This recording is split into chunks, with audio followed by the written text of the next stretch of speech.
Some see a field of old machines as a junkyard, a final resting place for forgotten giants, where the world's progress has left them behind. I see a retirement home for titans, steel behemoths that once roared with purpose, now basking in the quiet dignity of their age. Today, that place is Rustala, a sprawling field of faded metal giants, where the echoes of industry linger in the air, and every shadow hints at a story. The gate groaned as we pushed it open, revealing acres of rusting steel under the sky, a landscape both haunting and magnificent, where time itself seems to slow. Here, history is forged in steel, telling its story through silent decay. Every flake of rust, every dent and scar, is a chapter in a saga of labor and endurance. The air is thick with the smell of damp earth and old oil, a perfume of stories, memories soaked into the ground beneath our feet. Every machine here has a tale, from clawing through mountains to paving roads, from building cities to taming wild landscapes. Their faded paint and battered frames are badges of honor.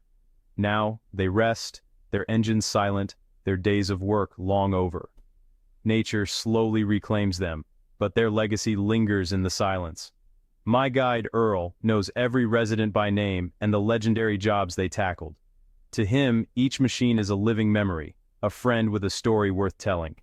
Earl doesn't see scrap metal, he sees old friends. He recalls their triumphs and failures, the days when their engines thundered and the ground trembled beneath them. He pointed to silhouettes of machines on the horizon, promising sights unseen, hidden legends waiting to be rediscovered among the rust and weeds. As we stepped into the muddy aisles, the scale of it all sank in. The machines towered above us, silent sentinels guarding the memories of 1,000 work sites. This wasn't just a collection, it was an army of earth movers and cranes, each with its own battle scars, each a monument to human ambition and ingenuity. Some leaned, tired from long shifts, their frames sagging, as if finally surrendering to gravity after decades of defiance. Others stood tall, paint peeled by time, still defiant, refusing to bow to the years, their silhouettes proud against the sky.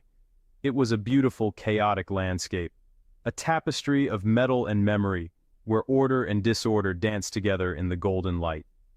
You could get lost here for days, surrounded by the tools that shaped our world.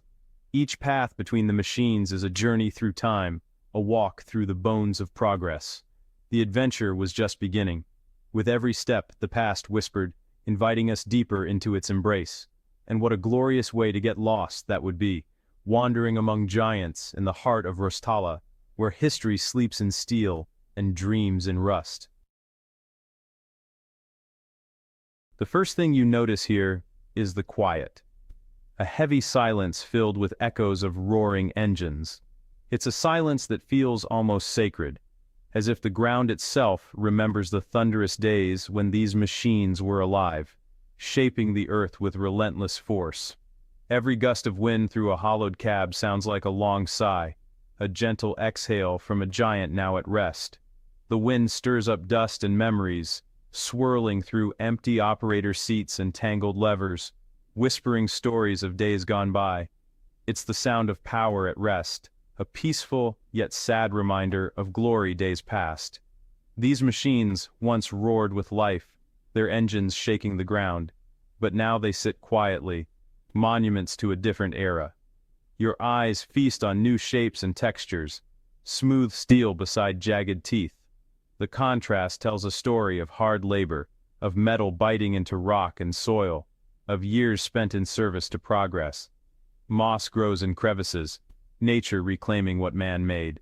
Green tendrils creep over rusted bolts and broken panels, slowly erasing the lines between machine and earth. Each rust stain tells a story of battles with the elements. Rain, sun, and time have left their marks, painting the steel with the colors of endurance and decay. You run your hand over a massive counterweight, feeling its dormant strength. The cold metal is rough beneath your fingers, a silent testament to the weight it once balanced and the loads it once bore. It's a tangible connection to the past, a reminder of hard work and heavy lifting. Each lever and bolt is a link in a chain stretching back through decades of sweat and determination. Earl and I walked past ancient cable-operated excavators, a mechanical ballet of pulleys and levers. Their design is both elegant and intimidating, a dance of steel arms and cables that once moved mountains. Operating these machines was an art form, demanding respect and skill. Every movement required precision. Every decision carried weight, literally and figuratively. They separated true operators from button pushers. Only those with patience, intuition, and a steady hand could master these iron beasts. These machines were unforgiving, demanding respect. A single mistake could mean disaster, but in the right hands, they were instruments of creation. They were the giants of their time, standing as silent witnesses to the relentless march of progress, their legacy etched into the very landscape they once shaped. Our first major stop was a machine straight out of science fiction, a CMI rotomill. Towering above the other equipment, it looked almost alive, as if it could wake up and start grinding at any moment. Its sheer size and presence were enough to make anyone pause and stare. Earl explained it was a pavement profiler, a revolutionary piece of equipment that changed the way roads were built and repaired. Before machines like this, road work was slow, back-breaking labor. The rotomill brought speed, power, and precision to the job site. This beast was all muscle, with a massive diesel engine that roared to life and heavy levers that demanded respect.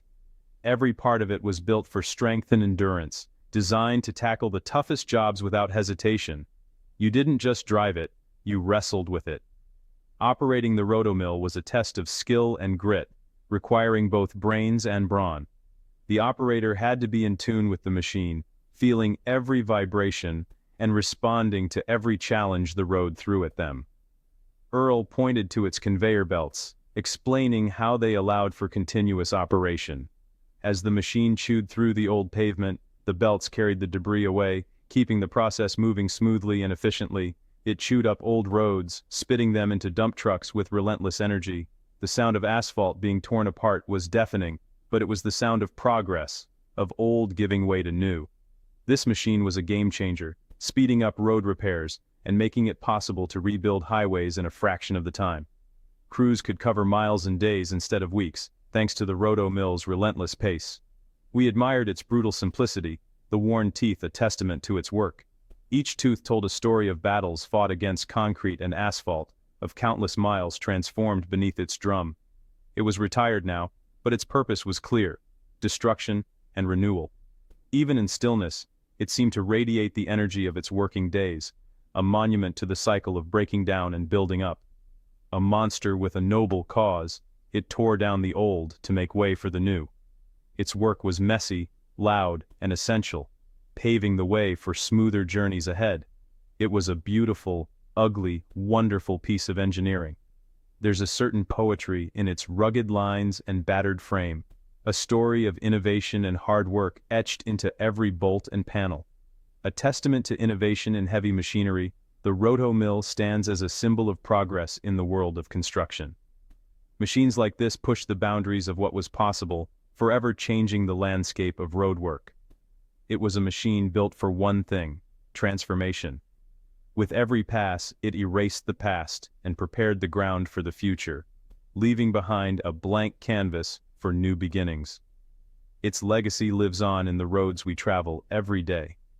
Each smooth stretch of pavement is a quiet tribute to the power and ingenuity of machines like the rotomill, a silent giant now at rest. Though its engine is quiet, its impact endures, woven into the very fabric of our modern world.